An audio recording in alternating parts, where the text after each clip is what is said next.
দেখো, এই যে আমার বালতি, ভাইরাল বালতি, তো এখন আমি এখানে রাখবো আর ছিড়বো। এই দেখো আমগুলো যা হয়েছে না, আর এই দেখো এই থোলটা দেখো একবার, তোমাদের কাছে দেখাই। দেখো আমি এভাবে ছিঁড়ে নেবো, দেখো কষটা কিরম ঝরছে। আর কিন্তু আমার বালতিতে রাখবো, কিন্তু এই দেখো যেহেতু আমাদের অনেক মানুষ, তাই আমি ভেবেছি এক বালতিই করব।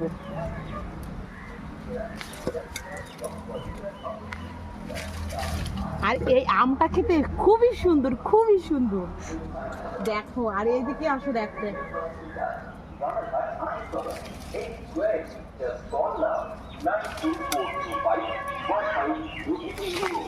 দেখো কাঁচা মিঠে আম, এত টেস্টি করে মাখাবো না, দিদি আর জামাইবাবু খেয়ে পাগল হয়ে যাবে। তো দেখো আমার কমপ্লিট আম।